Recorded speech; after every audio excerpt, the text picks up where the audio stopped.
Oke, kali ini saya akan membaca sebuah cerpen karangan dari Miftah, kategori cerpen lucu, humor, cerpen romantis, lolos moderasi pada tanggal 5 April 2021. Judulnya Si Pengganggu.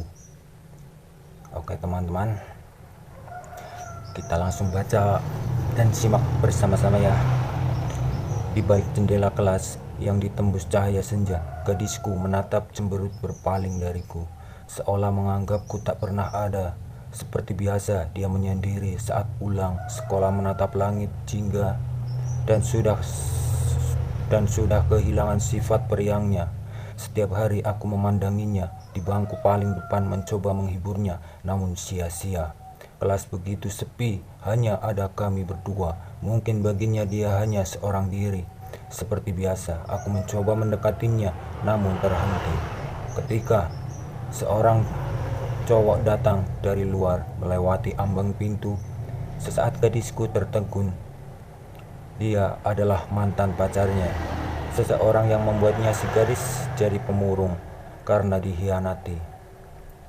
Kenapa cowok itu kembali? Seharusnya dia lenyap saja. Belum pulang, Mil? Tanya cowok tersebut agak gugup.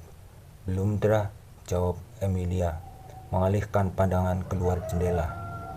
Tercipta keheningan di antara mereka berdua. Aku tidak suka suasana ini. Seharusnya Emilia membenci Andra karena telah mengkhianatinya, tapi raut mukanya menunjukkan dia masih menyimpan perasaan untuk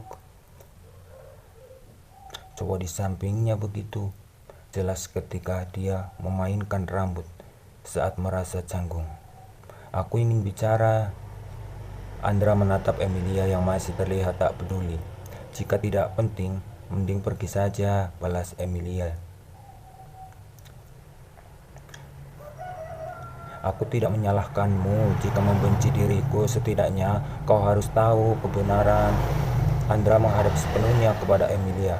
Gadisku kini menatap Andra setelah mendengar dan mengumumkan kebenarannya, alias sebelah terangkat seolah tak akan mempercayainya lagi tentang penjelasan mengenai kebenaran dari konflik di antara mereka berdua. Semuanya sudah jelas. Aku melihatmu pergi bersamanya. Dengan mata kepalaku sendiri ku melihat kau memeluknya, ujar Emilia sembari menunjukkan bukti sebuah foto di smartphone-nya. Itu hanya kecelakaan, kamu salah paham. Ini faktanya, kamu memberikan sebuah kalung untuknya, potong Emilia sembari menggeser layarnya menunjukkan Andra sedang mengenakan kalung kepada cewek lain. Kurasakan di sini semakin memanas. Kesuraman kelas bertambah saat cahaya mentari terhalang awan dan kelas menjadi lebih gelap. Angin terasa dingin menyibak tirai dan menerpa kedua manusia yang dilanda konflik ini. Sendiri tadi aku dikacangin, karena itu aku melangkah mendekat untuk melerai mereka sekaligus mengusir Andra. Cowok menyebalkan ini.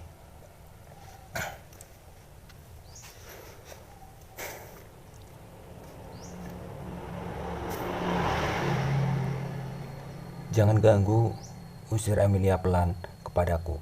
Entah kenapa hatiku sakit segitunya. Kak Emilia tak menyukaiku, padahal aku selalu menemaninya saat menyendiri di sini.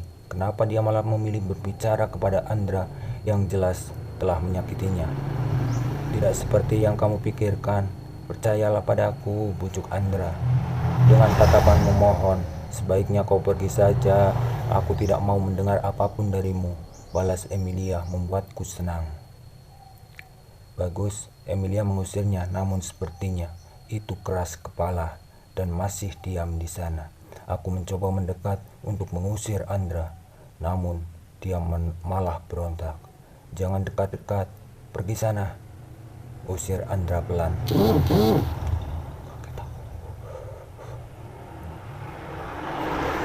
Gak nyadar, yang pergi itu harusnya dia. Setelah dia mengusirku, kulihat dia mengeluarkan sebuah kalung dari dalam sakunya.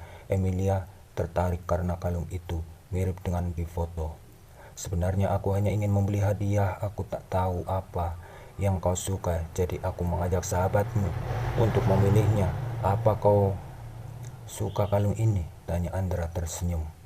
Emilia terkejut saat melihatnya, lalu menunduk dengan wajah merah, terdiam dengan 1000 bahasa. Meski begitu, dia memaksakan dirinya untuk mengangguk dan mengucapkan maaf kepada Andra. Andra menggeser tanpa duduknya semakin dekat dengan Emilia. Lalu tak lama 2 orang datang, seorang cowok dan cewek. Yang ada di foto seorang dari mereka membawa kue ulang tahun yang di atasnya menyala lilin dengan angka 14. Mereka menyanyikan lagu Selamat Ulang Tahun. Yang melihatnya terkejut merasa terharu karena suara teman-temannya. Setelah meniup lilin, si cewek bernama Mona itu menjelaskan kesalahpahaman yang terjadi. Dengan begitu Emilia memaafkan. Tapi aku tidak suka jika Emilia balikan sama Andra. Bukankah lebih baik mereka putus saja? Dari tampangnya saja aku tahu dia gak baik.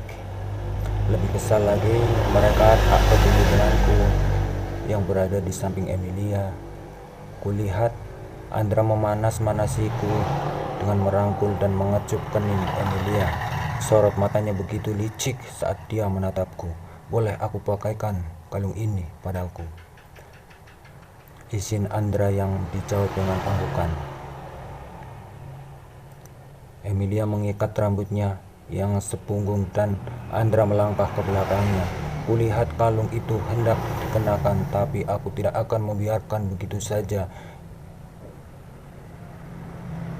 Dengan perasaan kesal dan marah, aku dengan cepat terbang memeluk Emilia erat. Sontak membuatnya berteriak keras. Dengan sigap Andra melepasku dari Emilia dan membantingku ke meja. Tak membiarkan diriku, dengan kejam Andra menghantamku dengan buku tebal sehingga menggema ke seluruh kelas. Di akhir hayatku, aku dapat mendengar umpatan dari Emilia yang kesal. Oke, sekian dan terima kasih. Semoga bermanfaat untuk Anda.